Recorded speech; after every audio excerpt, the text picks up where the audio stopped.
नमो विष्णुपादाय कृष्णपृष्ठाय भूतले श्रीमते जयपताका स्वामी नित्य नामने नमाचार्य पादाय निताय कृपा प्रदायने गौरकथाधामधाय नगर ग्राम तारिणे नमो विष्णुपादाय कृष्णपृष्ठाय भूतले श्रीमते भक्तिवेदांत स्वामी नित्य नामने नमस्ते सरस्वती देवे गौरवाणी प्रचारिणे निर्विशेष शून्यवादी पाश्चात्य देश तारिणे जय श्री कृष्ण चैतन्य प्रभु नित्यानंद श्री अद्वैत गदाधर शिवासादि गौर भक्तवृंद हरे कृष्णा कृष्णा कृष्णा हरे हरे हरे राम राम राम हरे हरे।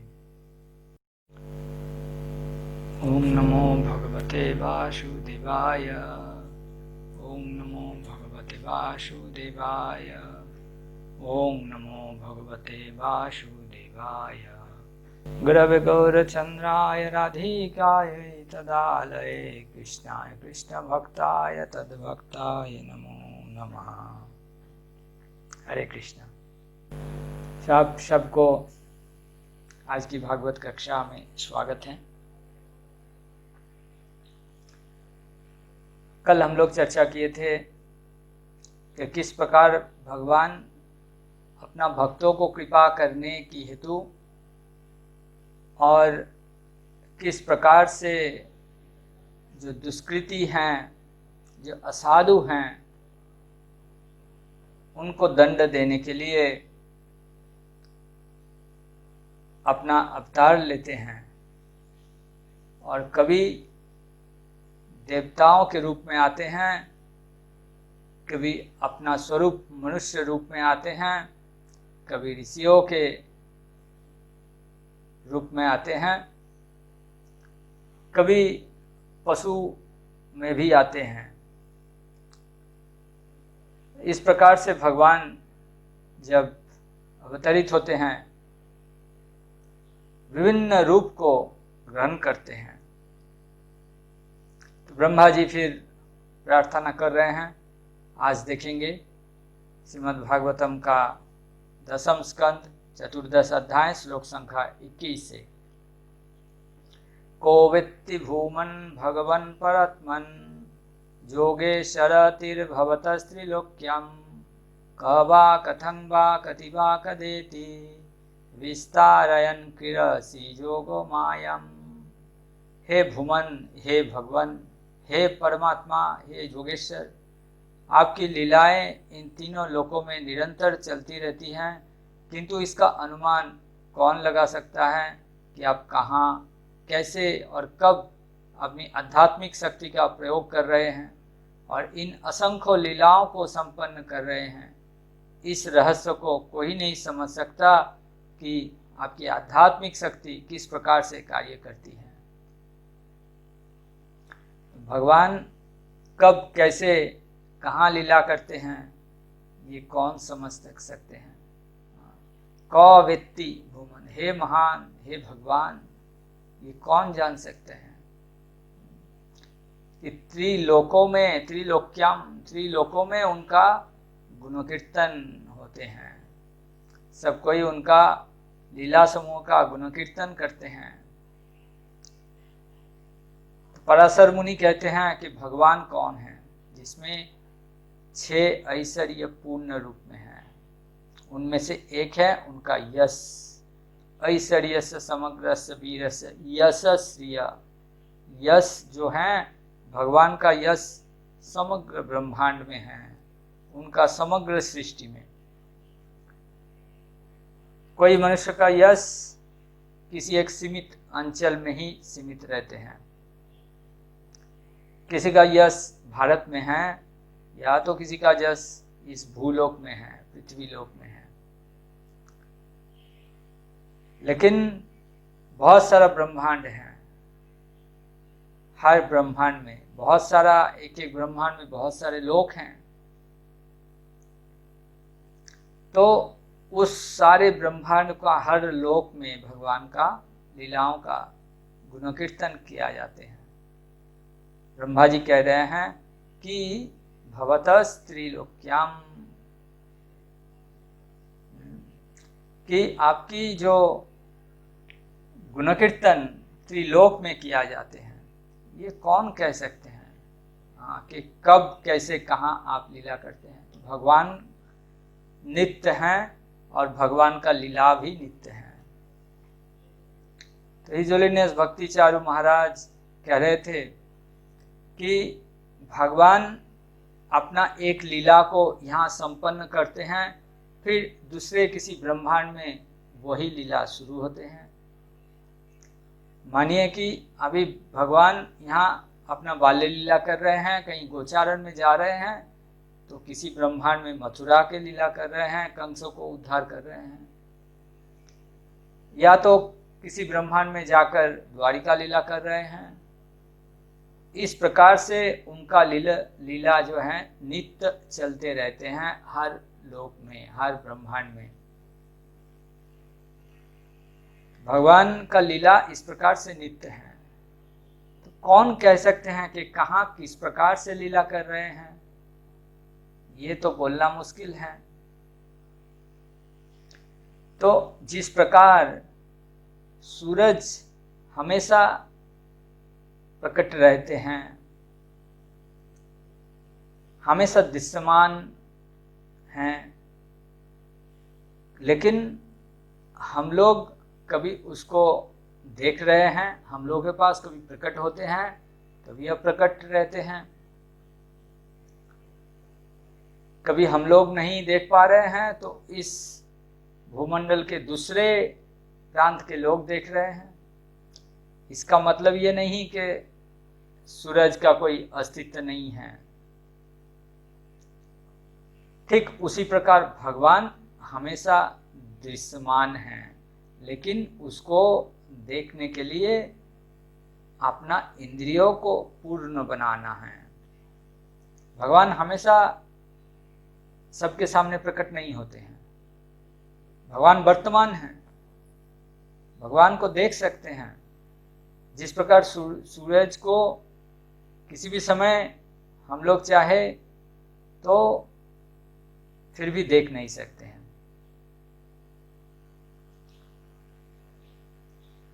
लेकिन वो दृश्यमान है, यहाँ नहीं तो दूसरा किसी जगह में देख रहे हैं। ठीक उसी प्रकार भगवान का लीला नित्य नैमित्तिक रूप से चलते हैं। तो भगवान को हम लोग क्यों नहीं देख पाते हैं? अपना अंदर, अपना हृदय के भीतर जो अहंकार है, फॉल्स ईगो, जो मिथ्या अहंकार है, इसलिए भगवान खुद को प्रकट नहीं करते हैं। जब तक हम लोग खुद से एंजॉय करना चाहते हैं, इस भौतिक जगत को उपभोग करना चाहते हैं, हम लोग समझते हैं ये अपना है, वो पराये हैं, तो भगवान को देख नहीं पाते हैं। धृतराष्ट्र सबसे पहले ही संजय को कह रहे हैं, माम कहा पांडवाश्चैव, हे संजय तुम बताओ मेरा पुत्र और पांडु पुत्र क्या कर रहे हैं कुरुक्षेत्र में। तो जब अपना और पराया विचार आ जाते हैं, दिस टाइप ऑफ वननेस, तो ईगो के द्वारा, अहंकार के द्वारा भगवान खुद को प्रकट नहीं करते हैं।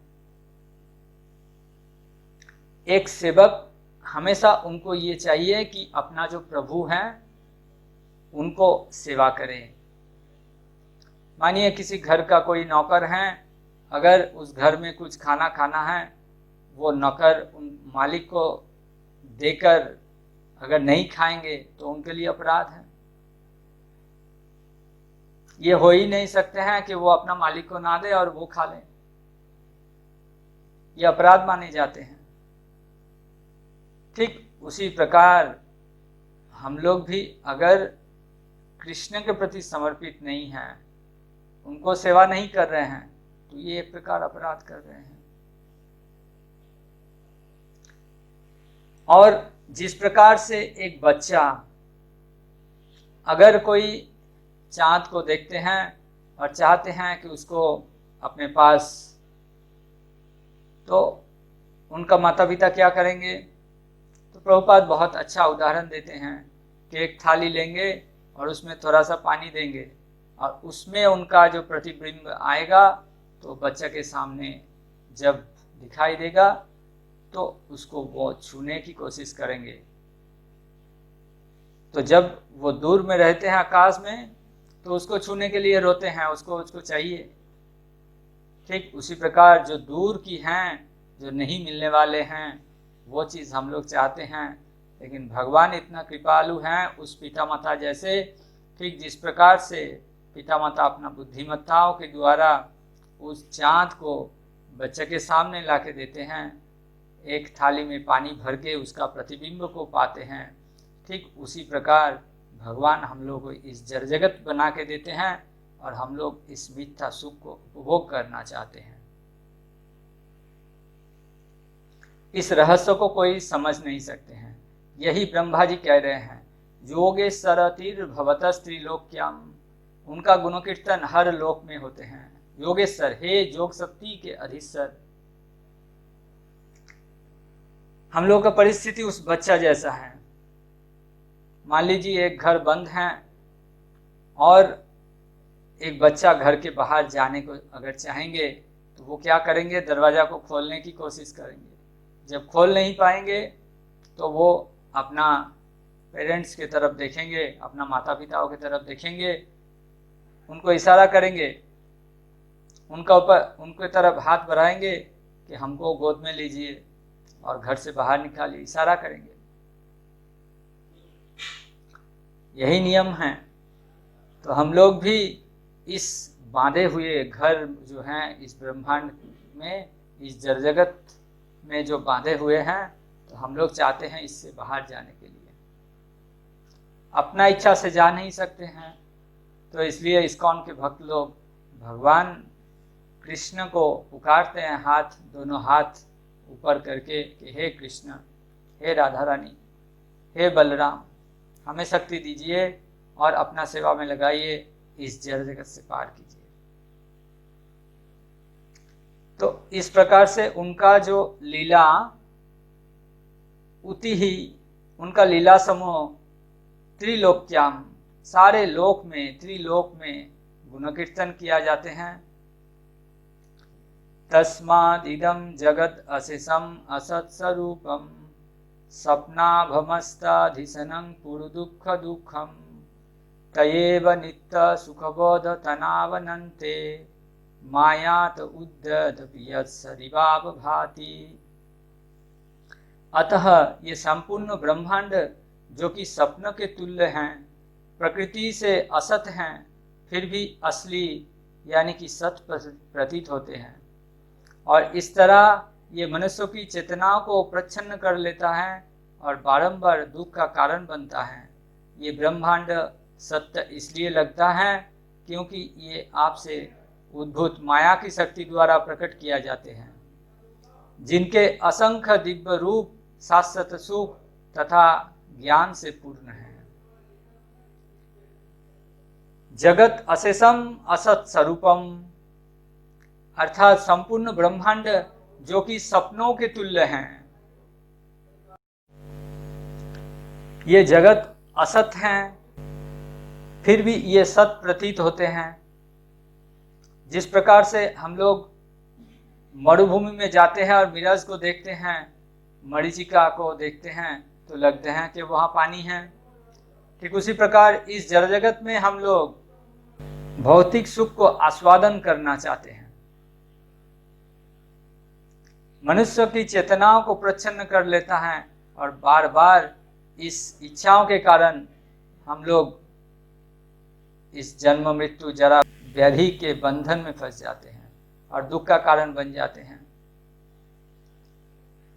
ऑलरेडी ये कृष्ण भावनामय चेतना सबके हृदय में है, लेकिन माया के द्वारा आच्छन्न है।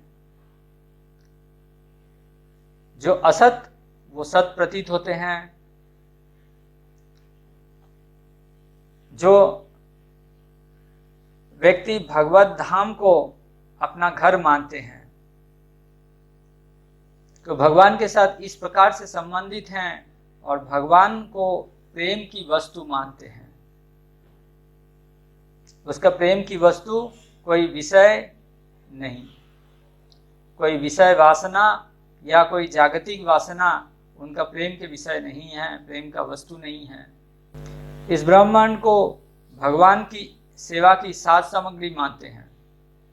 इस ब्रह्मांड में जो कुछ भी है उससे चाहते हैं कि उसको भगवान की सेवा में लगाएं। श्रील प्रभुपाद इस जगत में जो कुछ है, सबसे जो प्रगतिशील राष्ट्र, सबसे उन्नत राष्ट्र जिसको माने जाते हैं भौतिक दृष्टिकोण से, वहां गए और उनको कृष्ण भावना में लगाएं और उसको देखकर सारे देश उनको फॉलो कर रहे हैं। इस प्रकार से सारे जगत को कृष्ण भावना भावित किए, तो वो शाश्वत सत्यों के अंतर्गत निवास करता है। जो इस प्रकार से भगवत धाम को अपना घर मानते हैं, भगवान के प्रति जो शुद्ध प्रेम है उनके अपने प्रेम की वस्तु मानते हैं और इस ब्रह्मांड को भगवान की सेवा की साध सामग्री मानता है। एकस्तमात्मा पुरुषः पुराणः सत्यं स्वयं ज्योतिरनंत आद्यः नित्य अक्षरः अजस्र सुख निरंजनः पूर्णादयो मुक्त उपाधितः मृतः। एकः तम आत्मा, आप ही केवल हैं जो कि परमात्मा। आप ही पुरुषः, आप परम पुरुष हैं। पुराणः, आप सबसे पुरातन हैं, आदि हैं। सत्यः, अर्थात आप परम सत्य हैं, परम तत्व हैं। आप ही परमात्मा, आदि पूर्ण पुरुषोत्तम भगवान, परम सत्य स्वयं प्रकट अनंत तथा अनादि हैं। आप शाश्वत तथा अच्युत, पूर्ण, अद्वितीय तथा समस्त भौतिक उपाधियों से मुक्त हैं। ना तो आपके सुख को रोका जा सकता है, ना ही आपका भौतिक कलमश से कोई नाता है। आप विनाश रहित और अमृत हैं। ब्रह्मा जी भगवान को कह रहे हैं कि आप परमात्मा के रूप में हर जीव के भीतर हैं। ईश्वरः सर्वभूतानां हृदयसि अर्जुन तिष्ठति, भगवान सारे जीव के हृदय में हैं। और ब्राह्मण सर्वभूतानि यंत्रारूढ़ानि मायया, तो इस प्रकार माया, इस शरीर रूपी जो यंत्र हैं उनमें बिठाकर माया द्वारा घुमाते रहते हैं भगवान। और यहाँ से मुक्त किस तरह से पाया जा सकेगा न? जब कोई भगवान की प्रेममयी सेवा में युक्त हो जाएंगे, जब कोई समझ सकते हैं कि जीवे स्वरूप है कृष्ण नित्यदास, के मैं कृष्ण का नित्यदास हूं, तो धीरे धीरे वो जीवात्मा की जो बद्ध होने की प्रवणता है तो वो धीरे धीरे दूर हो जाते हैं। वो जब समझ सकते हैं कि मैं परमेश्वर के अधीन हूं, तब उसको लब्धात्मा कहते हैं, मुक्त बंधन, सारे बंधन से मुक्त हो जाते हैं। और जब तक वो इस जड़ जगत में रहते हैं तो उनके अंदर बद्ध होने की थोड़ी प्रवणता रह जाती है, थोड़ा इच्छा रह जाती है। तो एकमात्र उपाय है कि भगवान की प्रेममयी सेवा में युक्त रहना। तो 3 उपाय में परम सत्य को जाने जा सकते हैं। कोई भगवान को परम सत्य ब्रह्मो के रूप में जानते हैं, ब्रह्मेति परमात्मेति भगवान इति शब्दते, कोई परमात्मा के रूप में जानते हैं, और कोई परम पुरुषोत्तम भगवान के रूप में जानते हैं। इस प्रकार से अपना भाव के अनुसार, अपना साधना के अनुसार भगवान किसी के सामने ब्रह्म के रूप में प्रकट होते हैं, किसी के पास परमात्मा के रूप में, और किसी के पास श्याम सुंदर मुरली मनोहर श्री कृष्ण के रूप में प्रकट होते हैं। भगवान श्री कृष्ण का ये अपराकृत जो शरीर है उसमें जागतिक कोई वैशिष्ट्य नहीं है। जड़ शरीर का जो वैशिष्ट हैं उनसे वो मुक्त हैं। श्रील सिद्धार्थ स्वामी टीका करते हैं कि समस्त शरीर को 6 तरह का परिवर्तन होते हैं। किसी का जन्म होते हैं, वृद्धि होते हैं और कुछ देर के लिए स्थित होते हैं, और वंश वृद्धि होते हैं, धीरे धीरे क्षय होते हैं और विनाश हो जाते हैं। लेकिन भगवान को यहाँ बताए गए हैं वो आदि हैं, और भगवान जो है अनादिर आदि, जिसमें ये 6 प्रकार की परिवर्तन नहीं होते हैं। उनका जन्म पार्थिव नहीं है। भगवान को यहाँ पूर्ण रूप में बताए हैं कि आप परम पूर्ण हैं, भगवान स्वयं संपूर्ण हैं। भगवान स्वयं संपूर्ण हैं। कोई अगर इंद्रिय उपभोग करना भी चाहेंगे तो कितना कर सकते हैं। तो कोई किसी को अगर मीठा खाने को अच्छा लगता है तो वो कितना खा सकते हैं। किसी को इंद्रिय उपभोग करने को अगर कोई चाहते हैं, किसी का इच्छा होते हैं कि इंद्रिय उपभोग करे, कितना साल तक कर सकते हैं। एक समय के बाद वो इंद्रिय उपभोग करने के लिए सक्षम नहीं होंगे। उनका शरीर इंद्रिय उपभोग करने के लिए है ही नहीं, बना ही नहीं।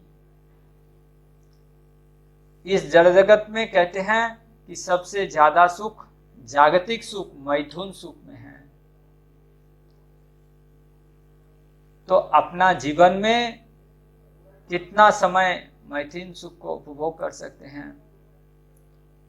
एक समय आने के बाद वो उस सुख को भी उपभोग नहीं कर पाएंगे।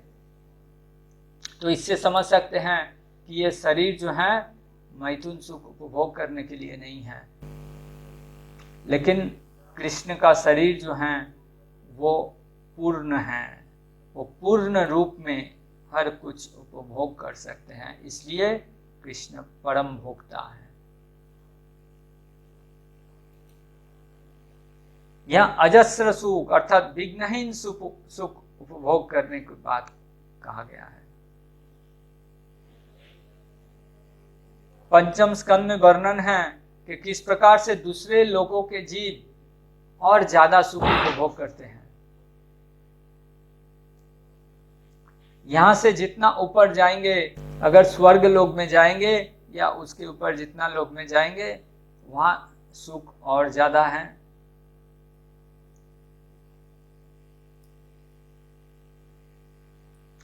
इसलिए ये जड़ जगत सुख उपभोग करने के लिए नहीं है। भगवान का शरीर जो है वो पूर्ण है, पूर्ण रूप में सारा सुख को उपभोग कर सकते हैं, सारा कुछ भोग कर सकते हैं, परम भोक्ता है। लेकिन हम लोग ठीक से भोग भी नहीं कर पाते हैं और भोग करने का इरादा भी मन से नहीं जाते हैं। इसके कारण हम लोग और दुखी होते हैं। श्रुति में भगवान को बताए पूर्वम एवाह मिहासम, अर्थात शुरुआत में मैं अकेला ही था। आदि भगवान कृष्ण ही आदि, पुरुषः पुराणः, वो आदि पुरुष हैं। भगवान से पुरातन आदि और कोई नहीं है। एवं विधं तं सकलात्मनामपि स्वात्मानमात्मात्मतया विचक्षते गुरुवर्कलब्धोपनिषत्सु चक्षुषा ये ते तरन्तीव भवानृतां बुधिं। जिन्होंने सूर्य जैसे आध्यात्मिक गुरु से ज्ञान की स्पष्ट दृष्टि प्राप्त कर ली है, वो आपको समस्त आत्माओं की आत्मा तथा हर एक के परमात्मा के रूप में देख सकते हैं। इस तरह आपको आदि पुरुष स्वरूप समझकर वो मायारूपी भवसागर को पार कर सकते हैं। श्रील प्रभुपाद अपना टीकाकरण में कहते हैं कि जो बहुत ही दृढ़ संकल्प के साथ भगवान के सेवा में युक्त हो गए और अपने गुरु के चरण में समर्पित हैं, वो बहुत आसानी से इस जड़ जगत की जो बंधन है वहाँ से मुक्त हो सकते हैं। वो उसको इस जड़ जगत में कुछ परेशानी नहीं होगा। तो जब भगवान के इच्छा होते हैं, सदगुरु के इच्छा होते हैं, तो हम लोग अपना बद्ध जीवन में भी दिव्य सुख आस्वादन कर सकते हैं। समाश्रिता ये पदपल्लव प्लवम महत पदं पुण्य यशो मुरारे। तो जो उस भगवान के प्रति मूढ़ दानव का शत्रु मुरारी रूप के रूप में जो दिखाते हैं, उनका चरण में जो आश्रय ले लिए हैं, उस भगवान का पाद पद्म रूप नाव को आश्रय ग्रहण किए हैं, उनके पास ये जो भव समुंदर हैं वो गोस्पद तुल्य हैं। नो चेत प्रमत्तम असद इंद्रियवाजी सुता नित्यत पथं विषय दस्यु सुनिक्षिपन्ति ते दस्यवः सया सुता ममुं तमहंधे संसार कूप उरु मृत्यु भये क्षिपन्ति। संसार कूप अर्थात संसार रूपी इस कूप में, इस विशाल कूप में मृत्यु भय क्षिपन्ति, उनको मृत्यु के भय रहते हैं और यहाँ उनको निक्षेप किया जाते हैं। किसको? जो अच्युत यानी कि बलदेव को आश्रय ग्रहण नहीं किए हैं, उनका श्री चरण में समर्पित नहीं हुए हैं। उनका क्या होते हैं? अपना अस सदृश जो इंद्रिय हैं, वो सारथी रूप बुद्धि, ये दोनों को कलुषित कर देते हैं। फिर अपना जो शरीर रूपी रथ हैं, उनको प्रवृत्ति मार्ग में ले जाते हैं। इस प्रकार से वो आहार निद्रा भय मैथुन रूप जो विषय दस्यु हैं, उनके द्वारा पुनः आकृष्ट होते हैं। तब ये दस्यु अश्व सारथी के साथ उनको संसार रूप इस अंधकूप में गिरा देते हैं। तो इसलिए उस सद्गुरु के चरण में आश्रित होना है। जब तक मनुष्य को इस शरीर को, इसके विभिन्न अंगों तथा साथ समान सहित जो पूर्णतया अपने बस में नहीं है, तब तक उसे अपने श्रेष्ठ जनों, अपने गुरु तथा गुरु के पूर्ववर्ती व्यक्तियों के चरण कमलों को धारण करना चाहिए।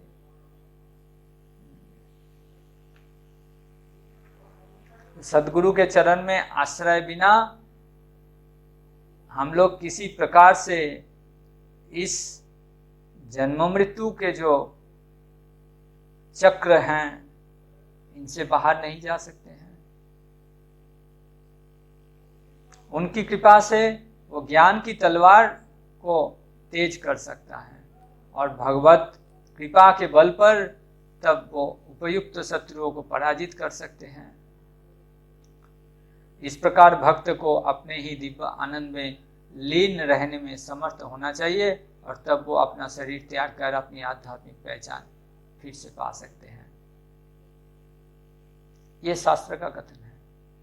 प्रभुपाद का प्रांजल अनुवाद और टीकाकरण में इसे कह रहे हैं। तो वैसे वर्णन है कि ये जो मनुष्य शरीर हैं, ये बहुत ही दुर्लभ हैं, बहुत ही मूल्यवान नाव के समान है। निदेह माध्यम सुलभं सुदुर्लभम, बहुत ही दुर्लभ हैं ये जो निदेहम है, ये जो मनुष्य का देह है। और इस शरीर नाव के समान है, मूल्यवान नाव है। और जहाँ जिसके कर्णधार श्री गुरुदेव हैं, प्लवं सुकल्पं गुरु कर्णधारम, श्री गुरुदेव इस शरीर को परिचालना करते हैं, गुरु कर्णधारम, जो अज्ञान सागर के पार ले जाने में नाव का मार्गदर्शन करने के लिए है। और मया अनुकूलेन नभस्तेरितम, और भगवान का जो कृपा है, उनका जो उपदेश है, वो अनुकूल हवा है, भगवान का जो कथा वो शास्त्र में वर्णित है, वो उस नाव के अनुकूल रूप में भगवान के पास जाने के लिए उसको ले जाते हैं। और अतएव गुरु की सेवा निष्ठापूर्वक करनी चाहिए, जिससे उनकी कृपा से परमेश्वर की कृपा प्राप्त हो सके। यस्य प्रसादा न गति कुतः भी, जिसका प्रसाद, जिसका कृपा से भगवान का कृपा मिलते हैं। यस्य प्रसादान, जिसका अप्रसादात, अगर गुरुदेव रुष्ट हो जाए तो इस त्रिभुवन में और कोई नहीं है जो कि उद्धार कर सकते हैं। तो ये दुर्लभ मनुष्य शरीर प्रकृति के नियम के अनुसार ये अपना से ही लाभ होते हैं, ऐसा मूल्यवान शरीर। तो इसको बहुत ही सुपरिकल्पित उपाय में इसको चालना करना चाहिए। जिस प्रकार से एक बीच समुद्र में अगर नाव रहते हैं, वो किसी भी समय आंधी तूफान के द्वारा वो नष्ट हो सकते हैं, अपना दिशा को भटक सकते हैं। लेकिन जो ये समझते हैं इस भव समुद्र को पार करने के लिए ये शरीर रूपी जो नाव है, इसमें गुरु रूपी कर्णधार की जरूरत नहीं है, भगवान की कृपा रूपी अनुकूल हवा की जरूरत नहीं है, तो उनका जीवन में कुछ लाभ नहीं होते हैं। वो अपना मिथ्या कल्याण के लिए भगवान का विरुद्धाचरण करते हैं और वो धीरे धीरे आत्मघाती होते हैं, भगवान की कृपा से वंचित होते हैं। और ये भव समुद्र को पार करने के लिए क्या करना चाहिए? श्री गुरु के चरण में समर्पित, कृष्ण के चरण में समर्पित करना चाहिए। शास्त्र का कथन है, तय्यम भुजाक्षाखिल सत्तधाम्नि समाधिनावेशित चेतसैके तत्पादपोतेन महत्कृतेन कुर्वन्ति गोवत्स पदं भवाब्धिं। अर्थात महत्कृतेन, जो कार्य परम शक्तिशाली महाजनों के द्वारा किए गए हैं, उनको अगर हम लोग फॉलो करते हैं, उनको अनुसरण करते हैं, तो ये भवसागर गोवत्स पदम, गोस्पद जो बछड़ा है उसका पैर की जो निशानी है उतना छोटे हो जाते हैं। ये भव अब्धिम, ये भवसागर। हे कमल नयन प्रभु, संपूर्ण सृष्टि के आगार रूप आपके चरण कमलों में अपना ध्यान एकाग्र करके तथा उन्हीं चरण कमलों को संसार सागर को पार करने वाली नाव मानकर मनुष्य महाजनों के चरण चिन्हों का अनुसरण करता है। इस सरल सी विधि से वो अज्ञान सागर को इतनी आसानी से पार कर लेता है, मानो कि कोई बछड़े के खूर का चिन्ह पार कर रहा हो। तो जो इस प्रकार से भगवान का चरण कमल के प्रति आश्रित हैं, जो अपना गुरु या आचार्य वर्गों की चरण चिन्हों को अनुसरण करते हैं, महान संत, महान मुनि, महान भक्तों के चरण चिन्हों को अनुसरण करते हैं,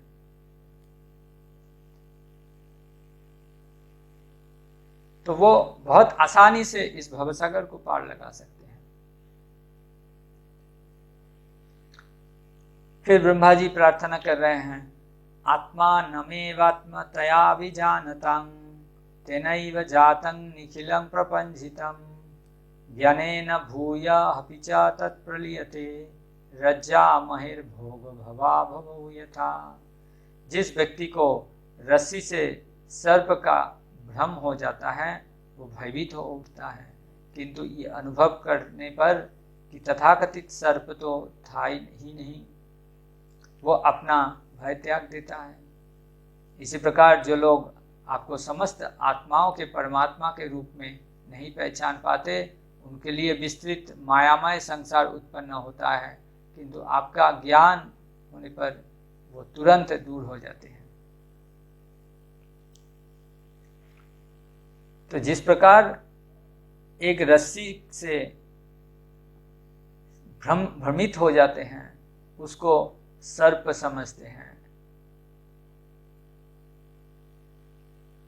तो अपूर्ण इंद्रिय होने के कारण कभी कभी अंधेरा में अगर रस्सी को देखते हैं तो सांप समझते हैं,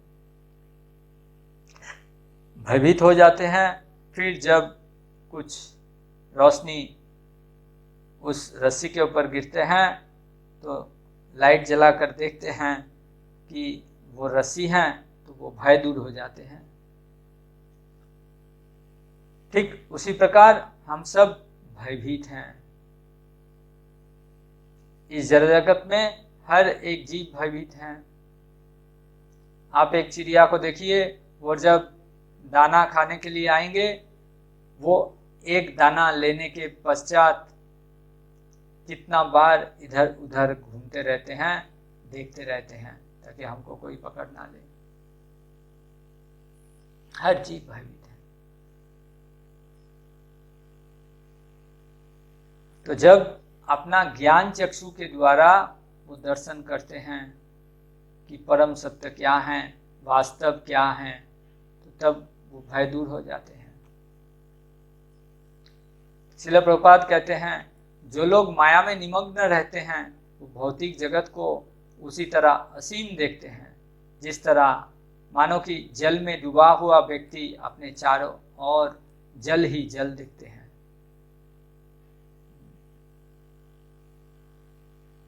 जो व्यक्ति पानी में गिर गए तो वो चारों तरफ देखते हैं कि पानी ही पानी।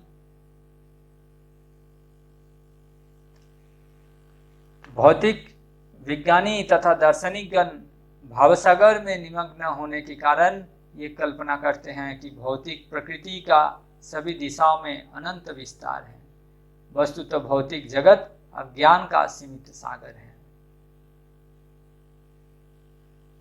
यहाँ जो ज्ञान है बहुत ही सीमित है, बहुत स्वल्प परिमाण ज्ञान है। तो इसलिए एक सुंदर उदाहरण दिए जाते हैं। एक कुत्ता, वो पानी में तैर सकते हैं,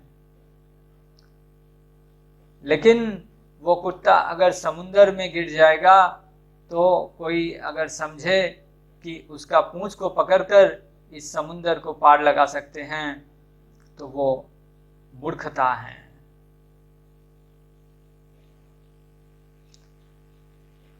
तो जो इस प्रकार विचार करते हैं, इस जड़ जगत का जो ज्ञान है, तथाकथित दार्शनिक और वैज्ञानिकों की जो ज्ञान है, वो इस तरह का स्वल्प है।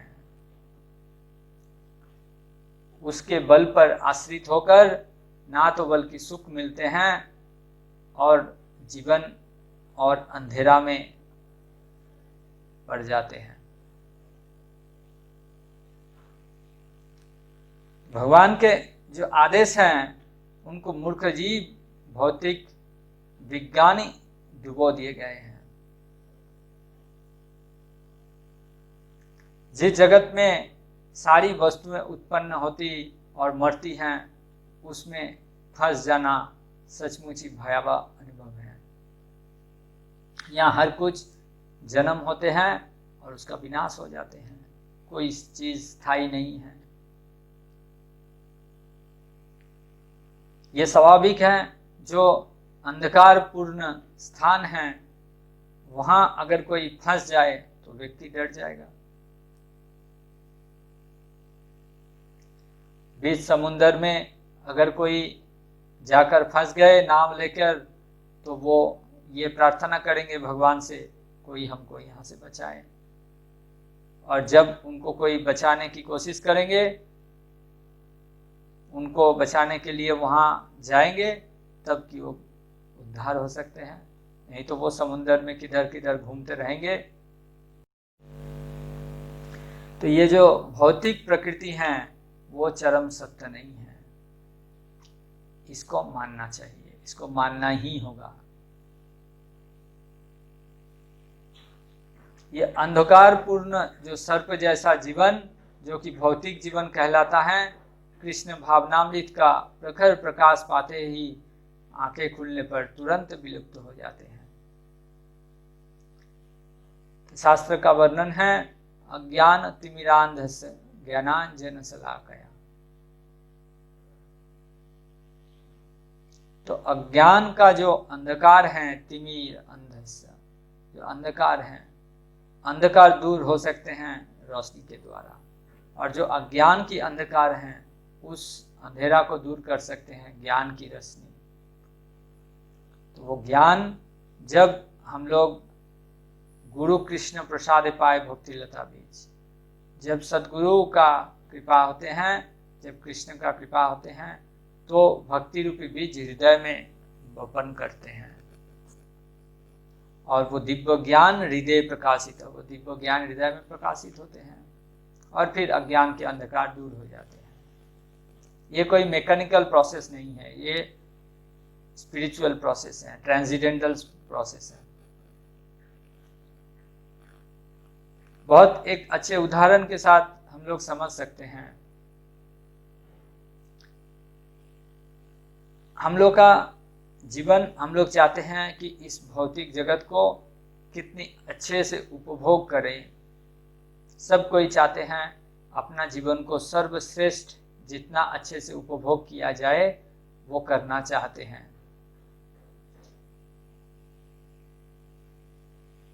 लेकिन काल हमेशा अपना आयु को क्षीण कर रहे हैं, धीरे धीरे वो छोटा हो रहे हैं।